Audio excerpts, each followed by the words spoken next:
এই কথা বলে দেওয়ার পরে তখন ইমাম হোসেন রাদিয়াল্লাহু তাআলা আনহুর কাছে ওই কুফা থেকে বারবার চিঠির উপরে চিঠি আসতে আরম্ভ করে।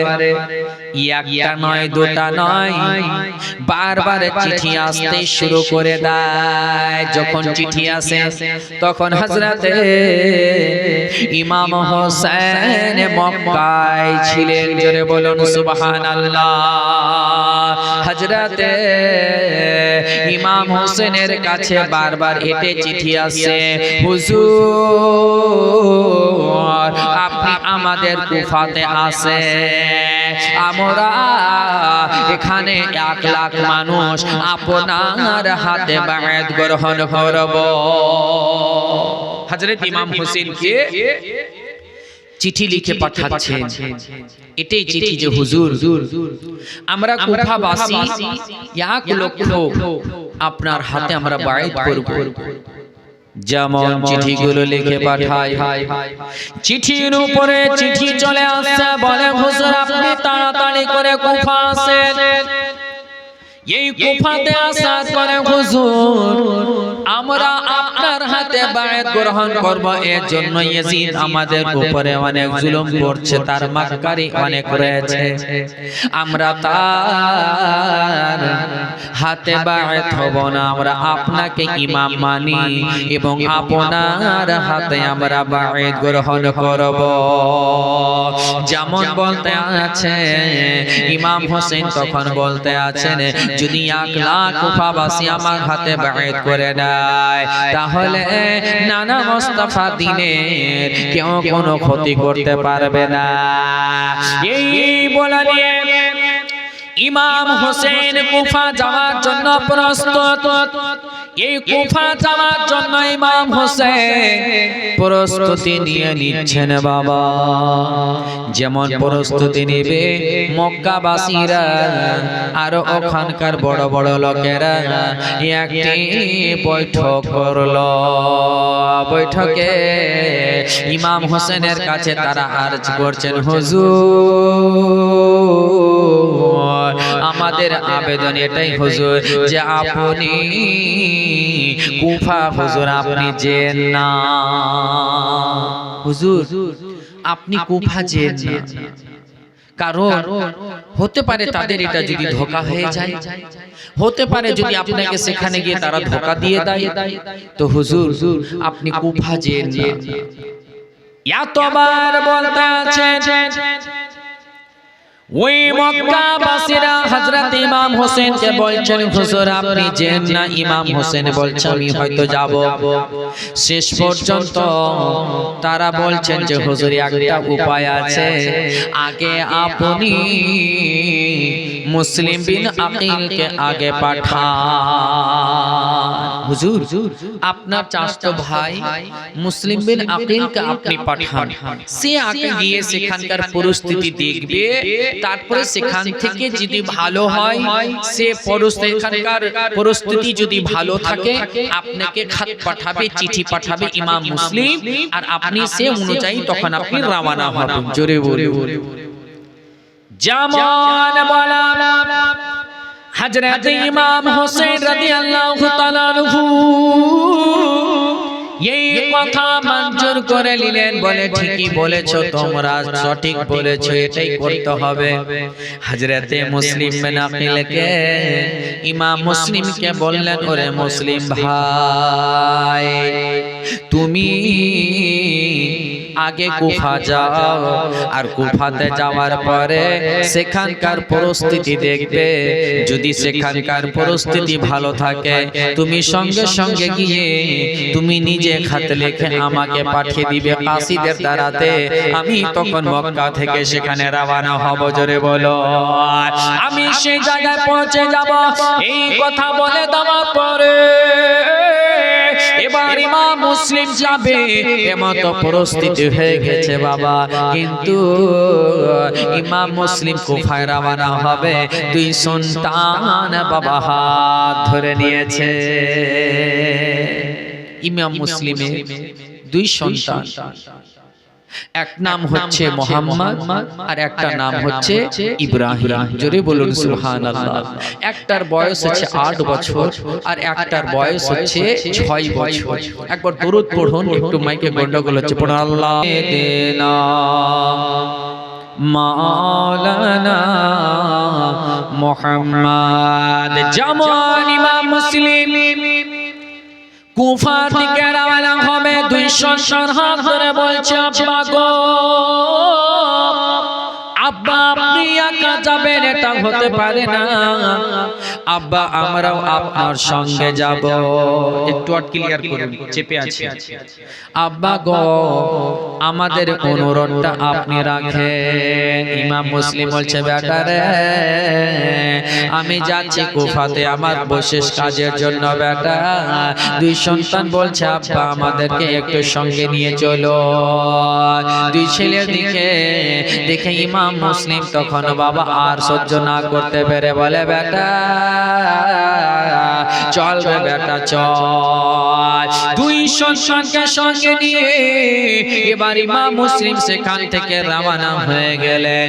কুফা যেমন পৌঁছালেন, কুফাবাসীরা অপেক্ষায় ছিলেন। কুফাবাসীরা দেখতে আছে ইমাম মুসলিম এবং দুই সন্তান চলে আসছে। কুফাবাসীরা দেখার পরে এত তারা খুশি হয়ে গেল রে মা, তারা জোরে জোরে নারা লাগাতে আরম্ভ করলো। তারা জোরে জোরে নারা লাগাচ্ছে। যেমন আমাদের গ্রামে আপনাদের মডেলে রাজনগরে যদি পীর সাহেব আসে তো আমরা কি করি, তাকবীর লাগাই না? বাড়ির গেটে রাস্তাতে দাঁড়িয়ে থেকে হুজুর আসছে হুজুর আসছে, তো সেখানে তাদেরও পীর সাহেব হচ্ছেন ইমাম মুসলিম। জোরে বলি বলি। আর কুফাবাসীরাও দেখছে যে হুজুর আসছে হুজুর আসছে আর নারা লাগাচ্ছে, তারা খুশি খুব। যেমন ইমাম মুসলিম কুফাতে প্রবেশ করার পরে কুফাবাসীরা এত খুশি হলেন। খুশি হওয়ার পরে ওই কুফাবাসীরা সেই দিনই কিতাবে লিখতে আছে, কোন কিতাবে লিখছেন 18,000, কোন কিতাবে লিখছেন 40,000 কুফাবাসীরা বায়াত গ্রহণ করলেন। জোরে বলুন সুবহানাল্লাহ। 40,000 কুফাবাসীরা বায়াত গ্রহণ করার পরে ইমাম মুসলিমকে এত সম্মান দিতে লাগলেন। এবার ইমাম মুসলিম কার বাড়িতে যাবে, সেখান থেকে বাবা হানি বিন উরওয়ার বাড়িতে গেলেন। জোরে বলুন সুবহানাল্লাহ। হযরতে হানি বিন উরওয়ার বাড়িতে ইমাম মুসলিম গিয়ে বাবা কুফাতে অবস্থান করলেন। সেই জায়গাতে কুফাতে আপনার পৌঁছে যাওয়ার পর হযরত ইমাম মুসলিম হানি বিন উরওয়ার বাড়িতে পৌঁছালেন। আচ্ছা আপনাকে একটা উদাহরণ বলি। ধরেন আপনাদের এই গ্রামে যখন পীর সাহেব আসলো তো কোথায় থাকবেন? কারো একজন বাড়িতে থাকবে না? হ্যাঁ না, ওই রাস্তাতে বসে থাকবে? কারো বাড়িতে থাকবে। ওখান থেকে মুরিদদের সঙ্গে সাক্ষাৎ, কথাবার্তা, কি খবর, খোঁজ খবর নেওয়া, এই সমস্ত এ টু জেড সেখান থেকে হচ্ছে। আর তখন সে কুফার গভর্নর ছিল কে? নু'মান বিন বাশির। জোরে বলুন সুবহানাল্লাহ। ওই নু'মান বিন বাশির তখন কুফার হচ্ছে গভর্নর, মানে তিনার নেতৃত্বে সেই কুফাররা বাসীরা চলতেন। আর এই নু'মান বিন বাশির বলা হয়েছে ইনি হচ্ছেন আশিক রাসূল, আশিক আহলে বাইত। জোরে বলুন সুবহানাল্লাহ। কিন্তু ইনচার্জে ছিলেন ইয়াজিদ। ইয়াজিদের ইনচার্জে ছিলেন, কিন্তু ইয়াজিদের যে মাক্কারি তার ইয়াজিদিয়াত তার হুকুম, কিন্তু এখানে উনি কোনো খারাপ হুকুম নাফিজ করতেন না। জোরে বলে লাগু করতেন না, যেটা ভালো সেই হিসাবে চালাতেন। এরকম হয় না বাবা? একটু আর আপনাকে বুঝাই পার্টি মেবে। ধরেন যে মুখ্যমন্ত্রী আপনাদের আমাদের পশ্চিমবঙ্গের যে মুখ্যমন্ত্রী, তার পার্টির লোক হচ্ছে কি এমএলএ, তার পার্টির লোক এমএলএ তার জেলার কাছে তার এক একটা বিধানসভা এক একটা চালাচ্ছে, এক একটা এমপি যারা পার্টি তারা নিজের অর্ধেক জেলা চালাচ্ছে। চালায় না? চালায় কি চালায় না? তো বিরাদার মুআজ্জাজ মুহতারাম, এরকমই ধরে এক একজনের হচ্ছে দায়িত্ব। তো ওই কুফার দায়িত্বটা ছিল হযরতে নু'মান বিন বাশির। জোরে বলে যে নু'মান বিন বাশির আশিকে রাসূল আশিকে আহলে বাইত ছিলেন, উনি তখন সেখানকার গভর্নর ছিলেন। আর যেদিনই হযরতে ইমাম মুসলিম কুফায় পৌঁছায়, সেদিনই তিনার কানে খবর পৌঁছে গেছে, কিন্তু সে কোন রকম করে কিছু বলেনি। এবার দেখতে আছে ইমাম মুসলিমের আসার খবর বনি উমাইয়া থেকে, বনি উমাইয়ার গোত্র থেকে একজন ব্যক্তি এই ঘটনাগুলো দেখতে আছে যে দিন বাই দিন ইমাম মুসলিমের কাছে সবাই বায়াত গ্রহণ করছে। সবাই ইমাম হুসাইন রাদিয়াল্লাহু তাআলা আনহু জনতার সাথে যে হুজুর নওয়াজে রাসূল কখন আসবে, ইমাম হোসেন কুফায় কখন আসবে, এই যে এরকম পরিস্থিতি ইমাম মুসলিম যখন দেখলেন যে কুফাবাসীদের অবস্থা খুব ভালো, কুফাবাসীদের অবস্থা দেখে সঙ্গে সঙ্গে ইমাম মুসলিম বাবা একখানা চিঠি লিখে কাসিদের দ্বারাতে ইমাম হোসেনের কাছে রওনা করে দিলে। লিখলেন, হুজুর আমি যখনই কুফাতে পৌঁছালাম, পৌঁছানোর পরে কুফাবাসীরা আমার খুব ইস্তেকবার করলো, আমার সম্মান করলো, আর সঙ্গে সঙ্গে সেই দিনই 40,000 কুফাবাসী আমার কাছে বায়াত হয়েছে। হুজুর আপনি চলে আসেন, এই জায়গাতে কোনো সমস্যা নেই, আপনার ইস্তেকবালের জন্য, আপনার হাতে বায়াত হওয়ার জন্য কুফাবাসীরা আকাঙ্ক্ষিত লালায়িত। জোরে বল। এইভাবে করে লিখে, যা লিখতে হয় চিঠিতে লিখে কিন্তু পাঠিয়ে দেয়। একটু আর একবার জোরে দরুদ পড়ুন তো, আল্লাহুম্মা কিন্নেহে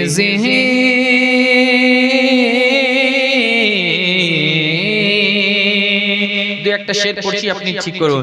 কিন্নেহে পে वो कुरान का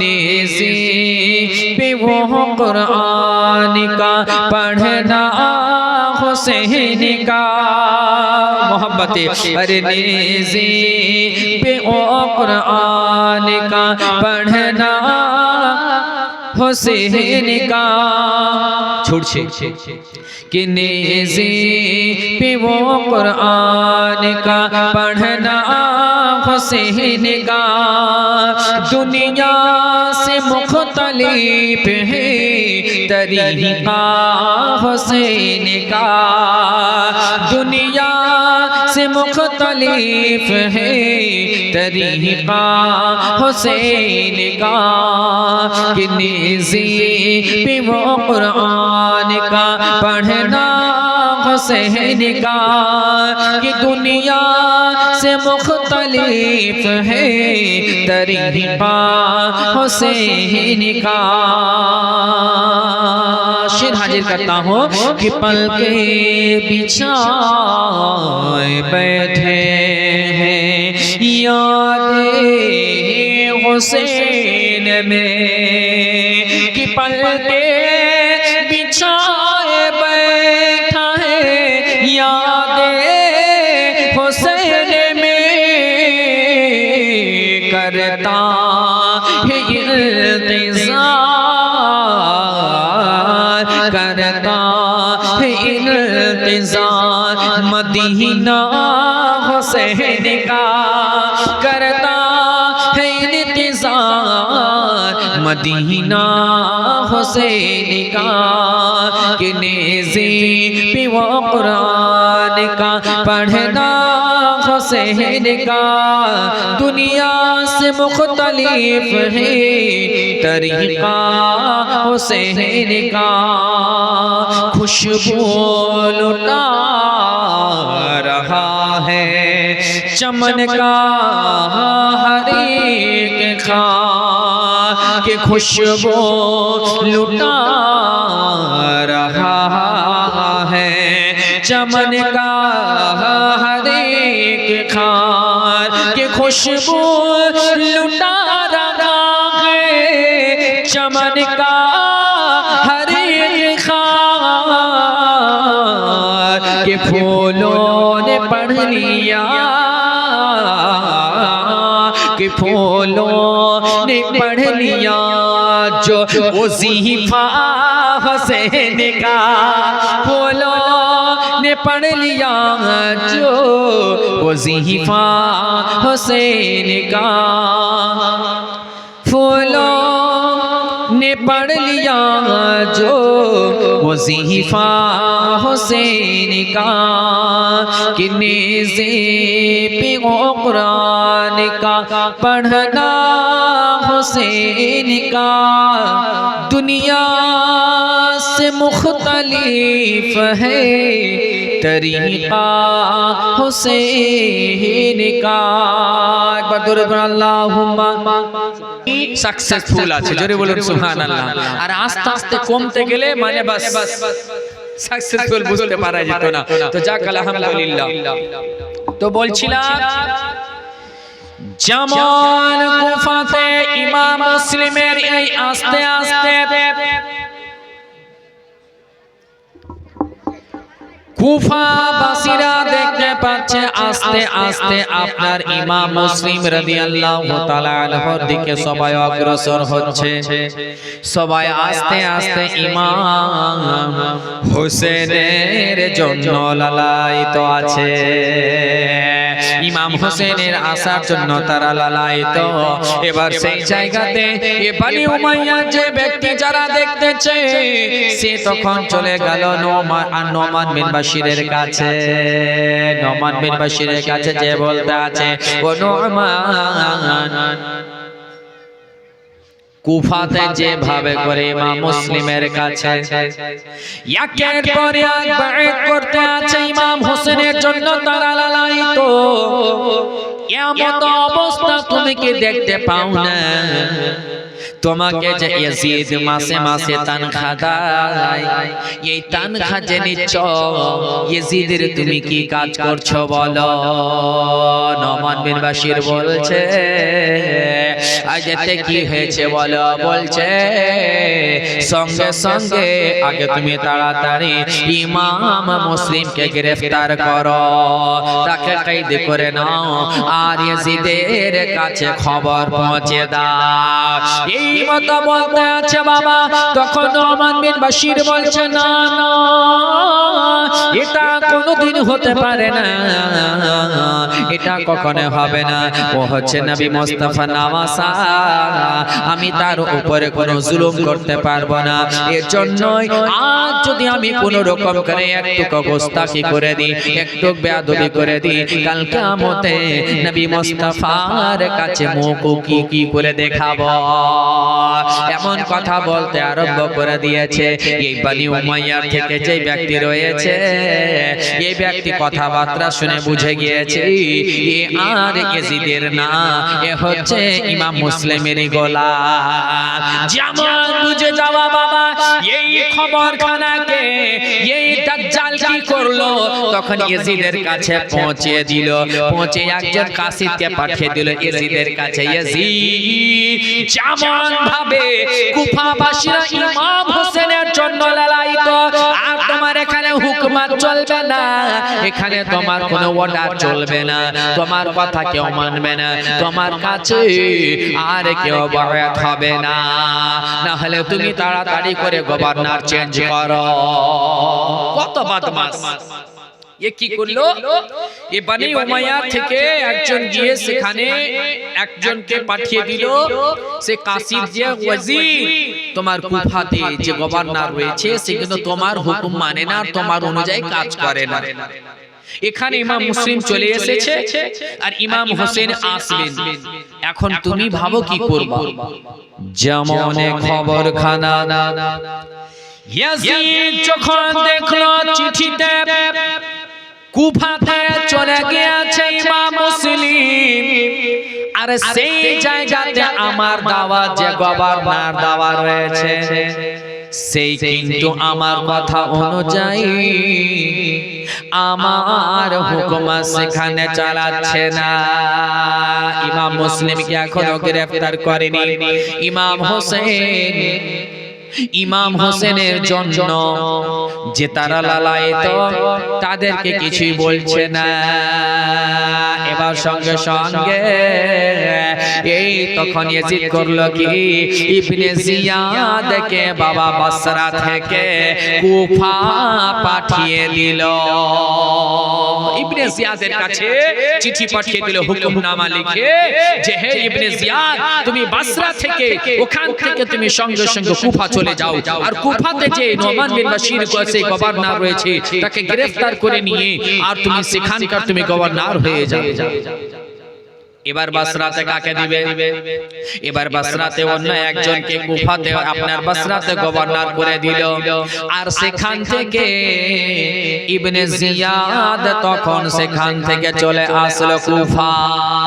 এবার কুফাতে প্রবেশ কেমন করে করবে? ইয়ে তো তার মাক্কারি তো আছে একটা ভাই কি বাপ, শয়তান লোকের শয়তান বুদ্ধি বেশি হয়, কি করে মানুষকে চক্রান্তে ফেলতে হবে ওর জানা আছে, বুঝতে পেরেছেন কিনা? যেমন বেরাদার মুআজ্জাজ মুহতারাম, এবার কি করেছে যে ওই আপনার ইবনে জিয়াদ জানছে যে কুফাবাসীরা ইমাম হোসেনের ইন্তজার করছে, তারা মুনতাজির যে ইমাম হোসেন কখন আসবে। তো ইমাম হোসেনের মতো করে ও চাইছে যে আমি এমন ভাবে সেখানে প্রবেশ করব যে তারা যেন ভাবে এটা ইমাম হোসেন আসছে। জোরে বলে যেমন এবার ইবনে জিয়াদ কুফাতে কিভাবে প্রবেশ করবে কিতাবের মধ্যে বর্ণনা করা আছে যে ইবনে জিয়াদ করলো কি একটি লেবাস পরলো, হাজাজি লেবাস আপনার পরে নিল। আর হাজাজি লেবাস পরে নেওয়ার পর ওই হাজাজি রাস্তা দিয়ে কুফাতে প্রবেশ করছে। কুফাবাসীরা আপনার দেখে আপনার আনন্দিত হয়ে গেলে, খুশিতে আত্মহারা হয়ে গেলে। তাদের খুশির কারণ হলো এটাই রে মা, তারা ভাবছে যে কুফাতে ইমাম হোসেন চলে এসেছে। তারা জোর সোর নারা লাগাচ্ছে, মারহাবা মারহাবা হে আলীর ছেলে নওয়াসায়ে মুস্তাফা। ইমাম হোসেনের জন্য ইস্তেগফার নারা আপনার ব্যাপার ইস্তেকবাল লাগাচ্ছে, তারা ইস্তেকবাল করছে, নারা লাগাতে আছে। আর এদিকে মুখ নিচা করে ইবনে জিয়াদ চলে যাচ্ছে। এবার কিন্তু বাবা হানি ইবনে উরওয়া রাদিয়াল্লাহু তাআলা আনহু দেখতে আছে কি যে ইবনে এই লোকটি কেন, ইমাম হোসেন যদি হতো তাহলে মুখ ঢেকে আসতো না। কারণটা কি? একটা দুই পা করতে করতে ইবনে জিয়াদের কাছে বাবা পৌঁছে গেলে। ইবনে জিয়াদের কাছে গিয়ে বলছে কে তুমি? তখন কিছু বলে না, তখন সঙ্গে সঙ্গে ওই হানি তখন তার বাবা এই নিকাব খানাকে হিজাব খানাকে টেনে নিলে। যেমন টেনে নামা তখন দেখতে আছেন হোসেন না, এটা হচ্ছে ইবনে জিয়াদ। যেমন দেখেছে এটা হচ্ছে ইবনে জিয়াদ। তখনকার হযরত হানি বিন উরওয়া তখন তাজ্জুব হয়ে গেলেন, কুফাবাসী তাজ্জুব হয়ে গেলেন। আশ্চর্য বিষয়, ইবনে জিয়াদ কি করে এখানে আসলো? যেমন দেখে নামা এক তো তারা আতঙ্কিত হয়ে গেছে, কিন্তু বাবা চাইতে গেলে কুফাবাসীরা এই তো মাক্কারি করতে এসে গেছে কুফাতে। ইবনে জিয়াদের মাক্কারি সম্পর্কে কুফাবাসীরা আগে থেকে অবগত আছে, কিন্তু সঙ্গে সঙ্গে যখন কুফাতে এসে যায়, এই কুফাতে প্রবেশ করে যাওয়ার পরে তখন তারা চাইতে গেলে ইবনে জিয়াদকে তখন কিন্তু কতল করতে পারতেন, যেহেতু তার সঙ্গে কয়েকজন মাত্র। আর এই সময় যদি ইবনে জিয়াদকে বাবা সেখানে কতল করে দেয় তাহলে আর ইয়াজিদের পক্ষ থেকে কোনো আর গভর্নর আসার হিম্মত পাবে না। কিন্তু কেমন করে হবে? ইয়াজিদের চক্রান্ত বড় চক্রান্ত।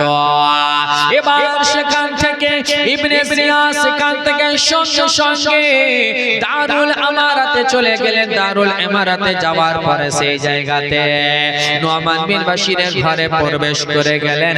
আর যেমন প্রবেশ করা গিয়েই সঙ্গে সঙ্গে ইয়াজিদের খাত লেখা দেখিয়ে দিল, হে নোমান বিন বাশির, আমি হচ্ছি ইবনে জিয়াদ। এই দেখো ইয়াজিদের পক্ষ থেকে আমাকে এখানে গভর্নর করা হয়েছে, এবার তোমার গভর্নরই এখান থেকে শেষ। এর জন্যই তোমার গভর্নর শেষ। ইমাম মুসলিমকে কেন তুমি গ্রেফতার করনি? কেন তুমি ইমাম হোসেনের বায়আত গ্রহণ করার জন্য লালায়িত, কেন তাদেরকে তুমি রুখছো না? তাকে তুমি ইমাম মুসলিমকে তুমি কেন কাতাল করনি? যেমন বলতে আছে, তখন নোমান বিন বাশির বলতে আছে যে আজ আমি এই সামান্য কিছু দুনিয়ার লালচে আমি নামাজে রাসূলের কাছে গোস্তাকি করতে পারবো না, আমি বেয়াদবি করতে পারবো না, আমি তাদেরকে কোনো শাস্তি দিতে পারবো না, আমি হচ্ছে তাদের গোলাম, আমি ইয়াজিদের কোনো গোলাম নয়। যেমন বলে দাওয়া, তখন ইবনে জিয়াদ তখন ক্রুদ্ধ হয়ে গেলেন, গাজাবনাক হয়ে গেলে। ইবনে জিয়াদ বলতে আছে, তাহলে ইয়াজিদের যে তুমি পয়সা নিচ্ছ, তাহলে তোমার এটা কি হবে? বলে আমার পয়সার দরকার নাই, আমার নবী মুস্তাফার গোলাম হওয়ার দরকার। এই বলার পরে ইবনে জিয়াদ তখন নোমান বিন বাশিরকে আপনার গ্রেফতার করে নিলেন। আর সে কি হলো যে এবার সেখানকার গভর্নর হয়ে গেল। আর সেই রাত আপনার অতিবাহিত হচ্ছে গভর্নরে বসে যাওয়ার পর সকাল হয়ে গেল। সকাল হয়ে যাওয়ার পরে এবার ইবনে জিয়াদ কুফা জামে মসজিদে দাঁড় হয়ে গেল। সকল কুফাবাসীকে এলান হয়ে গেছে, ইবনে জিয়াদ সকলকে ডেকেছে। কুফাবাসীরা এবার ইবনে জিয়াদের কথা শোনার জন্য চলে আসলো। ইবনে জিয়াদ এবার বলতে আরম্ভ করলো, আশা করি তোমরা সকলে জানো আমি কে, আমার সম্পর্কে তোমরা ভালো করে জানো। আর যে জানো আর যারা জানো না ভালো করে শুনে নাও, এই কুফাতে আজ থেকে আমি হচ্ছি গভর্নর ইয়াজিদের পক্ষ থেকে। তবে একটা কথা শুনে নাও, যারা যারা ইমাম হোসেনের হাতে বায়াত করার জন্য চেষ্টা করবে, তার গর্দান থেকে তার গর্দানের উপরে তলোয়ার চলবে, সরকে তার মস্তকগুলোকে জিসিম থেকে জুদা করে দেওয়া হবে। তোমরা সকলে ইয়াজিদের বায়াত গ্রহণ করবে, এমন কথা বলতে শুরু করে দিয়েছে। ইয়াজিদের যে বায়াত গ্রহণ করবে না তার উপরে অনেক জুলম সিতাম হবে। আর আমি একটা খবর পেয়েছি যে কুফাতে চলে এসেছে ইমাম মুসলিম, নবী মুস্তাফার নামাজে চলে এসেছে। আমি বলতে চাই আমি আজকে সারা দিনের সময় দিতে আছি, সন্ধ্যার মধ্যে আমার কাছে জানো সে ইমাম মুসলিমকে নবীর নামাজে পৌঁছে দেওয়া হয়। যদি আমি ইমাম মুসলিমকে না পাই, যার বাড়িতে পাবো তাকেও তো কাতাল করব, তার বাড়ি ঘরকে বরবাদ করে জ্বালিয়ে দেব। ইবনে জিয়াদ এভাবে করে কুফার জামে মসজিদে আপনার মানুষদেরকে কুফাবাসীদেরকে বলছে। এবারে মত করে বলে দেওয়ার পরে কুফাবাসীদের মধ্যে ভয় ঢুকে গেল, তারা আতঙ্কিত হয়ে গেল। এবার রাস্তায় যেতে যেতে হানি ইবনে উরওয়া ভাবতে আছে মনে মনে, আমার বাড়িতে ইমাম মুসলিম অবস্থান করে আছে, আমি এখন কি করি? এখন যদি আমি ইমাম মুসলিমকে হাওয়ালায় করে দিই, তাহলে ইমাম মুসলিমকে হাওয়ালায় করতে গেলে জান তো বেঁচে যাবে, কিন্তু ঈমান বাঁচানো মুশকিল। আর ইমাম মুসলিমকে যদি আমি হাওয়ালা না করি তাহলে আমার জান যাবে। এবার সে হানি বিন উরওয়া বলতে আছে, জান যাবে, জান, ঈমান যেন না যায়। এটা ভাবতে আছে। এই যে শেষের দিকে বক্সের একটা ঘন ঘন করে আওয়াজ পাচ্ছেন না, আপনি বুঝতে পারছেন ওষুধ দেন না ঠিক করেন। যেমন এ কথা হানি বিন উরওয়া ভাবতে আছেন, তখন রাস্তায় যেতে যেতে একটা আহাত করলেন, জান যাবে যাও। নামাসায়ে রাসূলের জন্য জান দিতে রাজি, কিন্তু ঈমানে কোনো দাগ লাগতে দেব না। এবার ও বাবা আপনার হানি বিন উরওয়া চলে গেলেন, বাড়িতে পৌঁছে গেলেন। বাড়িতে চলে যাওয়ার পর সারা দিন পার হয়ে গেল, সন্ধ্যা লেগে গেল। ইবনে জিয়াদের কাছে কোনো রকম করে বাবা মুসলিমের খবর আসে না।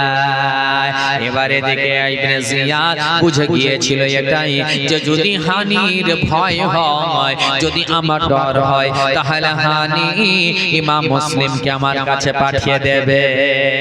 কিন্তু মা ইমাম মুসলিমকে হানি পাঠালেন না। এবার ইবনে জিয়াদ কি করলো, একজন মুআক্কালকে পাঠালো, কিছু লেবাস পরিয়ে আর তাকে কিছু টাকা দিয়ে পাঠালো হানির বাড়িতে বাবা রিশতাদারি করার জন্য। হানি বিন উরওয়ার বাড়িতে সে চলে গেল। যাওয়ার পর এবার হানি বিন উরওয়ার বাড়িতে আছে, আর খোঁজ খবর নিতে নিতে ইমাম মুসলিমের খবর পেয়ে গেছে যে ইবনে জিয়াদ একজন মুআক্কালকে পাঠালো, আর সে মুআক্কাল কি করলো, ইমাম মুসলিমের খবর পেয়ে গেল। যেমন খবর পেয়ে যাওয়া, এবার ইমাম মুসলিমের খবর খানা পেয়ে যাওয়ার পর এবার ইমাম মুসলিমের খবর খানাকে ইবনে জিয়াদকে দিয়ে দিল। ইবনে জিয়াদের কাছে খবর খানা পৌঁছে যাওয়ার পরে ইবনে জিয়াদ বাবা আপনার অনেক গজবনাক হয়ে গেল। হানি বিন উরওয়ার বাড়ির মুহাসারা করা হলো, চারিদিকে দেখা হলো, ঘিরে নেওয়া হলো। এবার এটাই দেখতে রাখতে বলা হলো, হানি যখন ফজরের ওয়াক্তে মসজিদে আসবে তখন তাকে গ্রেফতার করে নিতে হবে। হানি ইবনে উরওয়া ফজরের সময় রে মা মসজিদে এসেছে নামাজ পড়ার জন্য। নামাজ পড়া হয়ে গেল, জামাত শেষ যেমনই, তখন সঙ্গে সঙ্গে গিয়ে বাবা ইবনে জিয়াদের সিপাহী পায়ে বেড়ি লাগিয়ে দিল, হাত বেঁধে দিল, আর সেখান থেকে ইবনে জিয়াদের কাছে বাবা পৌঁছে দিল। যেমন পৌঁছে দেওয়া, ইবনে জিয়াদ হানিকে বলতে আছে, কি ব্যাপার, আমি যে কালকে বলেছিলাম যে যার বাড়িতে ইমাম মুসলিম আছে আজকে যেন আমার কাছে পৌঁছিয়ে দেয়, তুমি কেন পৌঁছায়নি? তখন হানি বিন উরওয়া বলতে আছে, আমি তোমার মতো একজন ভেড়ার কাছে, একজন আমি তোমার মতো কুত্তার কাছে পাঠাবো। তোমার মতো বদকার, তোমার মতো বদবাখ, তোমার মতো ভেড়ার কাছে আমি পাঠাবো ইমাম মুসলিমকে, হতে পারে? যেমন বলে কেন? বলে এর জন্যই, তুমি কি দেখতে পাও না যে ইমাম মুসলিমকে তুমি কি জানো না? ইমাম মুসলিম হলো তুমি যার কালমা পড়েছো, আমরা যার কালমা পড়েছি, নবী মুস্তাফার নওয়াসা। কাল কিয়ামতের ময়দানে কেমন করে নবী মুস্তাফার সামনে মুখখানা দেখাবো? বলতে আছে রে মা, এমন কথা বলতে আছে। এদিকে ইবনে জিয়াদ বলতে আছে যে তুমি কি জানো না, তোমাকে বারবার এলান করা হয়েছিল, তারপরেও তুমি কেন মুসলিমকে পেশ করনি? তখন টেটে টেটে কথা বললে, ইমাম মুসলিমের কথা বারবার জিজ্ঞাসা করে দেওয়ার পরে বলতে আছে, আপনার হানি বিন উরওয়াকে বলতে আছে, ইবনে জিয়াদ এখনো সময় আছে, তুমি যদি পেশ করে দাও তাহলে আমি তোমাকে রেহাই করে দেব। হানি বিন উরওয়া বলতে আছে, জান যাবে জান যাক, তাতে পরোয়া করি না, ইমাম মুসলিমকে আমি তোমার মতো গাদ্দারের কাছে আমি কোনোদিনই পেশ করব না। জান যাবে জান যাও, কিন্তু তোমার মতো গাদ্দারের কাছে আমি ইমাম মুসলিমকে পেশ করব না। এ মত বলতে আছে। এবার এই ইবনে জিয়াদ হযরতে হানির মাথায় একটি লাঠিতে আঘাত করলেন জোরে করে, আর উনি বেহুশ হয়ে আপনার পড়ে গেলেন। কিছুক্ষণ পরে আবার উঠে যেমনি আপনার বাবা এদিকে জাল্লাদকে হুকুম করে দিল, জাল্লাদ তখন আর এদিকে জাল্লাদ বাবা এই ইবনে জিয়াদের হুকুমে হানি বিন উরওয়াকে শহীদ করে দিলে।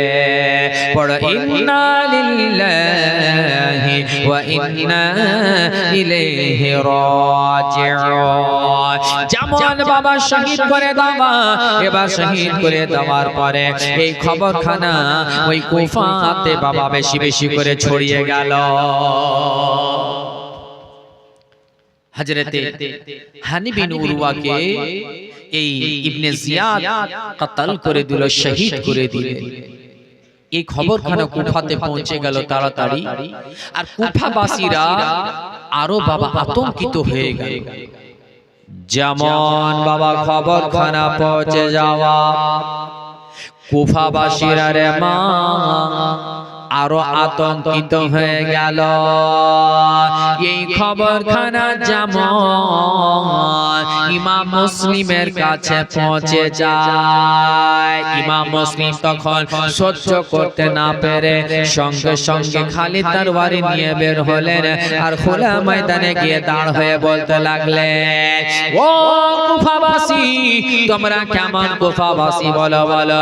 কালকে কিছুদিন আগে তোমরা কালকে আমার পিছনে নামাজ পড়েছ, আজকে আমাকে একা ছেড়ে দিচ্ছ, আজকে তোমরা ইবনে জিয়াদের ভয়ে পালাচ্ছ।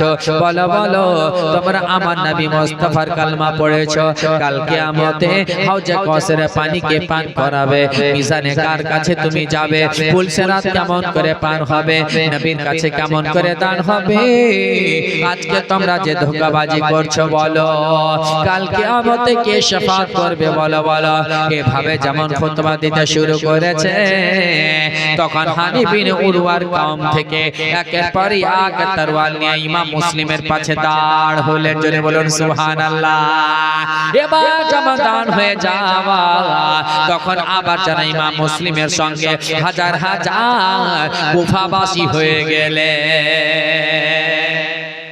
হাজার হাজার কুফাবাসী তখন আবার ইমাম মুসলিমের সঙ্গে হয়ে গেল। যেমন সঙ্গে হয়ে যাওয়া, এবার সঙ্গে আছেন আর এদিকে ইবনে জিয়াদ বাবা তীর বর্ষিত শুরু করে দিল। যেমন যত তীর বর্ষিত আরম্ভ করে দিল রে মা, এবার যতজন ইমাম মুসলিমের সঙ্গে ছিল তারা আস্তে আস্তে ভয়ে পালাতে লাগলো, আর ইমাম মুসলিমকে বাবা একা ছেড়ে দিল। কুফাবাসীরা একটু কাতে ভীতু বেরাদার একের পরে এক পালাতে লাগেছে, ইমাম মুসলিম একা পড়ে গেলে। রাত হয়ে চলে আসছে, ইমাম মুসলিম তখন দুই সন্তানকে নিয়ে কুফাতে অলিতে গলিতে আপনার একের পর এক মা ঘোরাঘুরি করছে রে মা।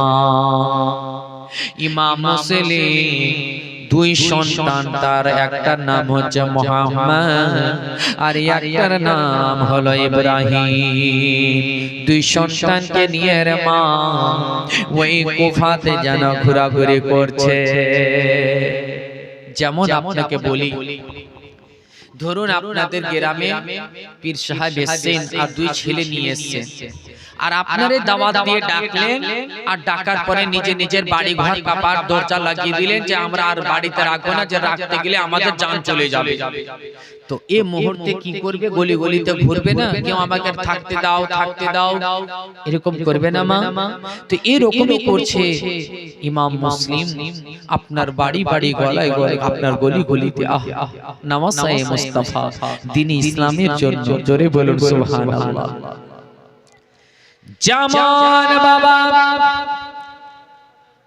এবার ওই কুফাতে গিয়ে ইমাম মুসলিম অলি গলিতে দুই সন্তানকে নিয়ে যাচ্ছে। রাত গভীর হয়ে চলে আসছে, কেউ থাকার জন্য দরজা পর্যন্ত খুলে না রে মা।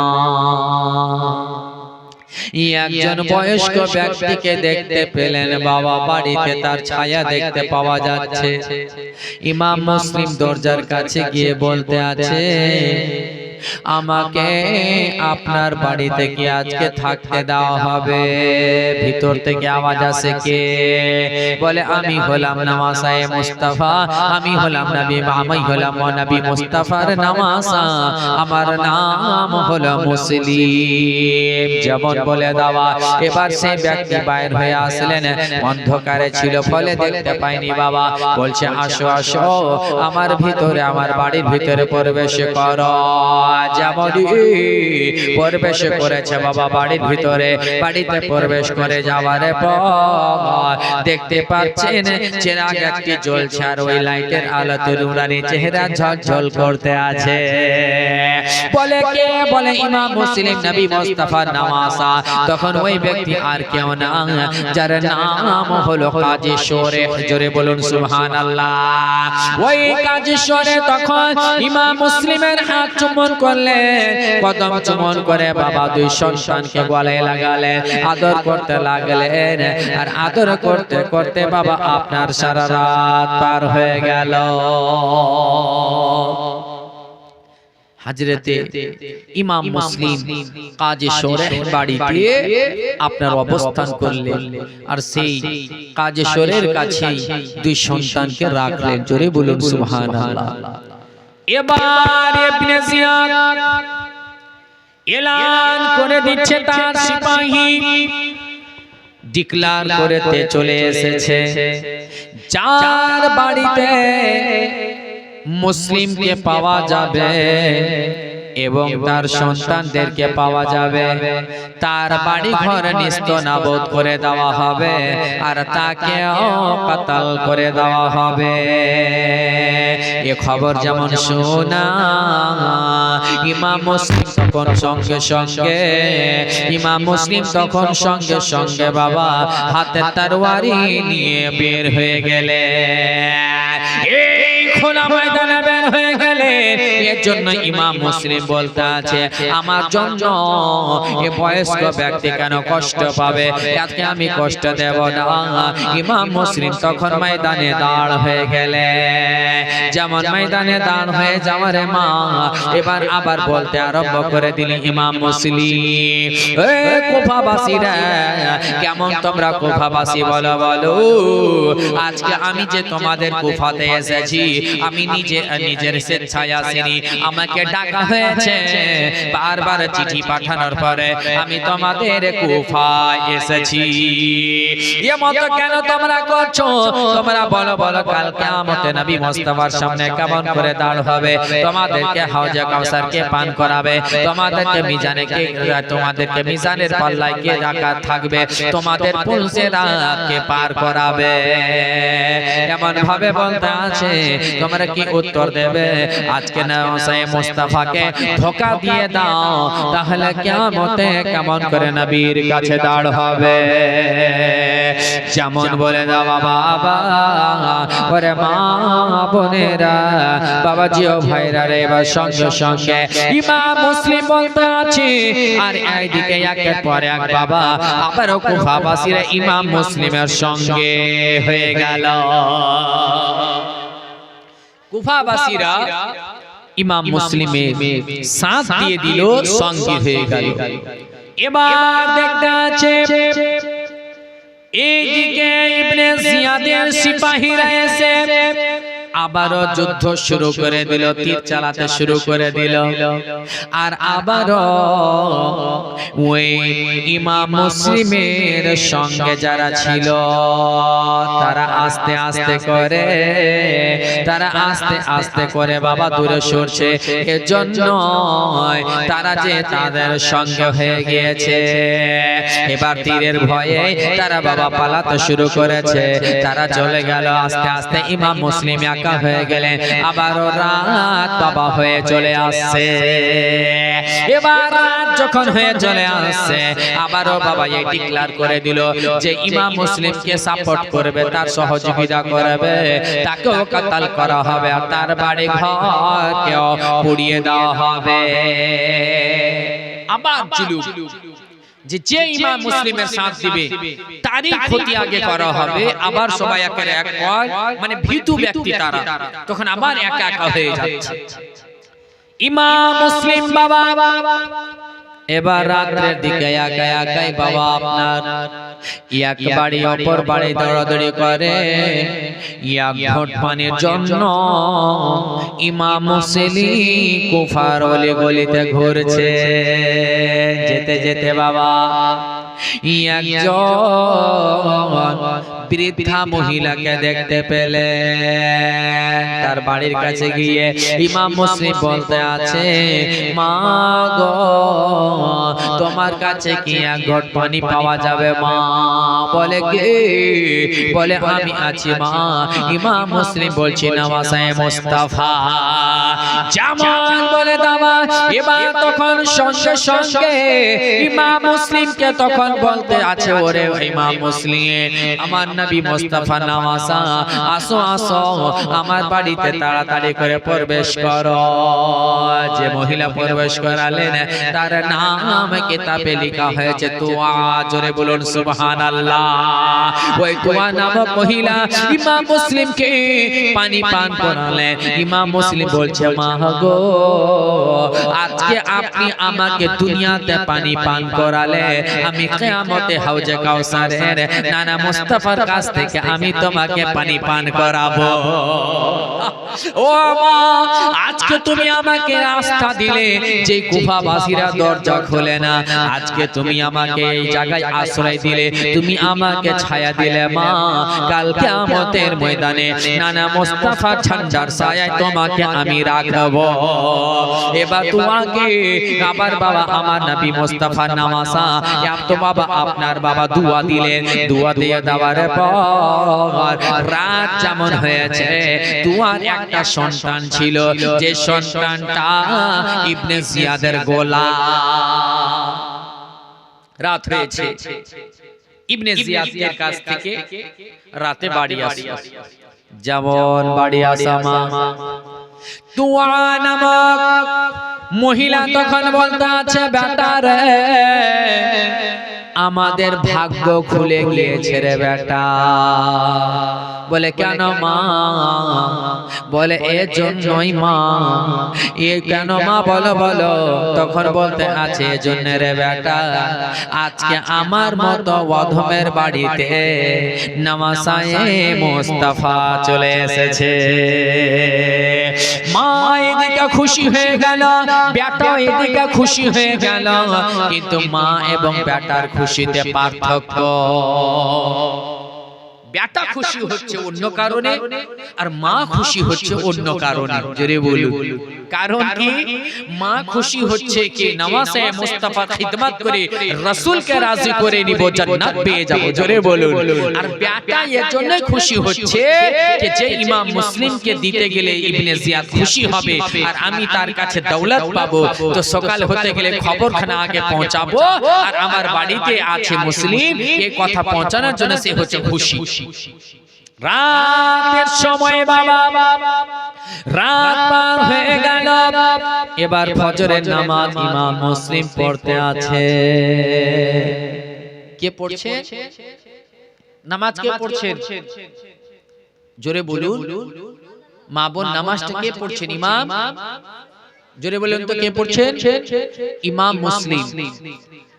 আচ্ছা বলুন তো বাবা, আজ পর্যন্ত কোন সাহাবী নামাজ ছেড়েছেন?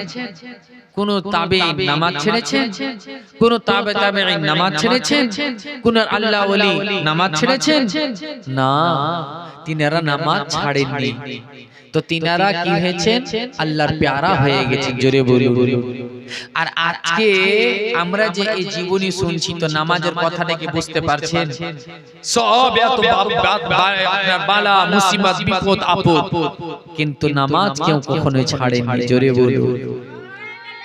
আর আজকে আমাদের আচ্ছা বলুন তো, যারা যারা আমরা বসে আছি, কয়জন বাবা আজকে ফজর পড়েছি? কয়জন আজকে জোহর পড়েছি? কয়জন আজকে আসর পড়েছি? কয়জন আজকে মাগরিব পড়েছি? আর কয়জন ঈশা নামাজ পড়ে এসে মাহফিলে এসেছি? বেরাদার, আজকে দিনটা পার হলো কিনা? জোরে বলুন, আজকের দিনটা পার হলো কিনা, আজকের রাতটা অতিবাহিত হচ্ছে কিনা? জি হ্যাঁ, দিন পার হয়ে গেল, রাত চলে যাবে, কিন্তু যে সময়টা পার হলো, যে দিনটা পার হলো, যারা দুনিয়াতে আল্লাহর ইবাদত করলো তারাও হচ্ছে কামিয়াব, আর যারা ইবাদত করলো না তারা হচ্ছে নাকাম। আজকের দিন তার হিসাব ভাবিয়েন না যে কোনো টেনশন নাই, আমার দিন পার হয়ে গেছে মানে টেনশন নাই। এই আজকে দিনে যা যা করেছে কিয়ামতের ময়দানে তা হিসাব দিতে হবে। যারা নামাজ পড়েছে তাদেরও দিন পার হলো, আর যারা নামাজ পড়েনি তাদেরও দিন পার হলো। পার্থক্য এটাই, এরা আল্লাহকে রাজি করলো, আর যারা নামাজ পড়লো না এরা আল্লাহকে নারাজ করলো। আর যারা আল্লাহকে রাজি করলো তাদের রাস্তা জান্নাতের দিকে হচ্ছে, আর যারা আল্লাহকে নারাজ করলো তাদের রাস্তা জাহান্নামের দিকে হচ্ছে। ক্লিয়ার কথা। যারা আল্লাহকে রাজি করতে পারবে আল্লাহ তাদের উপহার দিবে জান্নাত, আর যারা আল্লাহকে নারাজ করবে তাদের উপহার হবে কি জাহান্নাম। কথা ক্লিয়ার? তো মা বাবা জো ভাই, আমরা কাকে রাজি করব? জোরে বলো, আল্লাহকে। তো আল্লাহকে রাজি করার জন্যই আজকে দিন ইসলামের খাতিরে কত ইমাম মুসলিম খাটছেন। জোরে বলো। এবার শুনুন, যেমন বাবা ফজরের নামাজ পড়ার পরে ইমাম মুসলিম জিক্র আজকার করতে আছেন, তাসবিহ তেলাওয়াত করতে আছেন মা, ওই তাসবিহ তেলাওয়াত করতে আছেন মা। ইমাম মুসলিম এবার শুনতে পাচ্ছে ঘোড়ার আওয়াজ, ঘোড়ার আওয়াজ শুনতে পেয়ে গিয়েছে। ইমাম মুসলিম জিজ্ঞাসা করছে, ও গো মা গো, এই আওয়াজগুলো কিসে? বলতে আছে ইমাম মুসলিম, হুজুর এগুলো হলো ঘোড়ার আওয়াজ। বাইরে থেকে দেখতে আছে বাবা, আর কারো আওয়াজ নয়, ইবনে জিয়াদের কুকুরদের আওয়াজ। এবার যেমন বাবা ইবনে জিয়াদের সিপাহীরা চলে এসেছে, চারদিক থেকে ঘিরে নিয়েছে, খবরখানা আগে পৌঁছে দিয়েছে, তো আর ছেলে পৌঁছে দিয়েছে। এবার বাবা সিপাহী চলে এসেছে, তখন ইমাম মুসলিম বাবা তখন সঙ্গে সঙ্গে নবী মুস্তাফা নবী মুস্তাফা জুব্বা পড়ে আর হায়দারে কাররারে তরোয়াল নিয়ে সেখান থেকে বেরিয়ে গেলে, আর ওই ময়দানে বাবা আপনার যুদ্ধ শুরু করে দিলে। বাবা ইমাম মুসলিম তখন সে ইবনে জিয়াদের সিপাহী 150 খানা সিপাহীকে, ইবনে জিয়াদের 150 খানা সিপাহীকে ইমাম মুসলিম আপনার কাতাল করে দিলে। এবার এভাবে কাতাল করে দেওয়ার পরে তখন সেখান থেকে মুহাম্মদ বিন আশাস তখন সেখান থেকে খবর পাঠাচ্ছে, ইবনে জিয়াদের কাছে চিঠি লিখতে আছে, হে ইবনে জিয়াদ শোনো, এই জায়গাতে ইমামে মুসলিমের সঙ্গে মোকাবেলা করা অত সহজ নয়, আরো সিপাহীর প্রয়োজন। ইবনে জিয়াদ আবার 500 খানা আরো সওয়ারি পাঠিয়ে দিল। সেখান থেকে একজন সিপাহী পাঠাচ্ছে, নাম তার হচ্ছে মুহাম্মদ বিন আশাস, আর সে লিখে পাঠাচ্ছে যে এই জায়গাতে ইমাম মুসলিমের সঙ্গে লড়া অত সহজ নয়, আরো দরকার। তখন ইবনে জিয়াদ 500 আপনার সিপাহী আরো পাঠিয়ে দিল, আর তারা আসার পর কি করছেন জানেন? যেমন বাবা অল্প সংখ্যা সিপাহীতে ইমাম মুসলিমকে কাবু করতে যখন পারল না, এবার তারা বাবা দূর থেকে শুরু করে দিয়েছে, আবারও তীর তালা চালাতে শুরু, আর এদিকে বলে দিল একসঙ্গে সবাই মিলে একসঙ্গে হামলা করো। এদিক তো বাবা সকাল থেকে দুপুর হয়ে গেল, যুদ্ধ করতে করতে ইমাম মুসলিম বাবা থকে গিয়েছে, ক্লান্ত হয়ে গিয়েছে, আর ক্লান্তি অবস্থায় তিনি মাটিতে পড়ে গেলেন। যেমন পড়ে যাওয়া ইবনে জিয়াদের সিপাহীরা ইমাম মুসলিম রাদিয়াল্লাহু তাআলা আনহুকে বাবা আপনার বাবা গ্রেফতার করে নিয়ে ধরে নিলেন, কায়েদ করে নিলেন। ধরে নেওয়ার পরে এবার ইমাম মুসলিমকে সঙ্গে করে ইবনে জিয়াদের কাছে নিয়ে যাচ্ছে। রাস্তায় যেতে যেতে তখন মুসলিম বলতে আছে, ও ইবনে জিয়াদের সিপাহীরা শোনো, আমাকে বড় পিপাসা লেগেছে, একটু জলের ব্যবস্থা করো, আমাকে পানি পান করতে দাও। রাস্তায় দেখছে একজন মা হেঁটে যাচ্ছে, তখন তাকে আমার ইমাম মুসলিম বলতে আছে, ও মা একটু জল পান করতে দেবে মা। সিপাহীর মধ্যে ইবনে মুহাম্মদ বিন আশআস বলল, ঠিক আছে পানি পান করো। পানি যেমন দেওয়া হলো, ইমাম মুসলিম বাবা পানি পান করতে শুরু করেছে।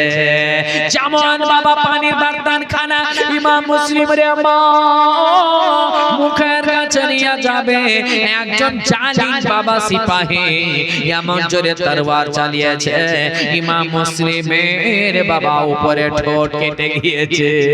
কেটে যাওয়ার পর রে মা ইমাম মুসলিমের রক্তের দ্বারায় বর্তন বাবা আপনার লালে লাল হয়ে গেল, পানি পান করতে দিল না। ইবনে জিয়াদের কাছে ইমাম মুসলিমকে পেশ করে দিল।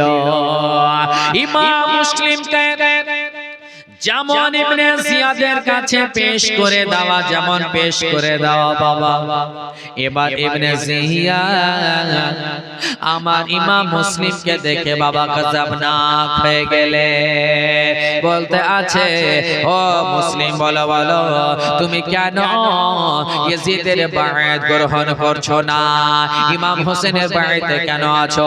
তখন ইমাম মুসলিম বলতে আছে, আমি কিয়ামত আসলেও জীবনে এটা হতে পারে না, একজন শরাবী, একজন জানি, একজন জুয়ারির হাতে, একজন শরাবীর হাতে নিজের বায়াত কখনো গ্রহণ করব না। এটা কেমন করে হতে পারে? সে কোনো খেলাফত যোগ্য না। যেমন বলা, ইবনে জিয়াদ আরো রেগে গেলে, কেন হবে না? বলে এর জন্যই সে হচ্ছে গুস্তাকে রাসূল, সে হচ্ছে গুস্তাকে আলে নবী, সে হচ্ছে ইসলামের দুশমন, সে হচ্ছে ইসলামের দুশমন, ইসলামের খেলাফে কাজ করে, তার মতো মানুষকে খলিফা মানা যাবে না। কাকে মানবো? এটা কোনদিন হয়? যেমন ইবনে জিয়াদকে বলা, ইবনে জিয়াদ বলতে আছে, কেন করবে না? যদি না করবে তাহলে তোমাকে তো শহীদ করে দেওয়া হবে। ইমাম মুসলিম বলতে আছে, আমি তো জানি আমার মৃত্যুর সময় চলে এসেছে, ওই দেখো আমার নানা মোস্তফা ও আলী আমাকে ডাকতে আছে, তুমি চিন্তা করো না। তবে একটা কথা বলি, বলে কি? বলে ওরে ইবনে জিয়াদ, আমি তোমাকে কিছু কথা বলতে চাই, আমার একটি ওসিয়ত রয়েছে রে ইবনে জিয়াদ। বলে কি ওসিয়ত রয়েছে বলো? বলে আমার এটাই ওসিয়ত রয়েছে, শোনো শোনো, আমাকে যখন শহীদ করা হবে রে, আমাকে শহীদ করে দেওয়ার পর আমার বাদানের যেন কোন রকম করে বেহুরমাতি না করা হয়। দ্বিতীয় শর্ত হচ্ছে এটা যে আমার কিছু আমার এই কুফাবাসীদের কাছে কারজা হয়ে গেছে, দেনা হয়ে গিয়েছে, আমার ঘোড়া বিক্রি করে এই কুফাবাসীদের ওই কারজাটা পূর্ণ করে দেবে। আর একটি শর্ত হচ্ছে এটা, আমার দুই এতিম সন্তান কোথায় আছে আমি জানি না, যদি তাদেরকে পাও তাদেরকে তুমি গোসল করে লালন পালন করিয়ে তাদেরকে মদিনা পৌঁছে দিও। আর একটি শর্ত হলো যে তাদেরকে মদিনা পৌঁছে দিও, আর এটাই তোমার কাছে আমার কথা, যেমন বলে দেওয়া। ইবনে জিয়াদ বাবা কি ভালো লোক? না না, যতগুলো বলেছে বাবা, কিন্তু ইবনে জিয়াদ তো এদিকে গোলাম হচ্ছে ইয়াজিদের। তখন বাবা বলতে আছে, আর এদিকে কথা বলতে বলতে ইবনে জিয়াদ তখন এদিকে জাল্লাদকে হুকুম করে দিচ্ছে। তখন জাল্লাদকে হুকুম করে দেওয়ার পর জাল্লাদ ইবনে জিয়াদের হুকুমে প্রথমে ইমাম মুসলিমের জুলফ মোবারক চুল মোবারক ধরে নিল। ওরে মা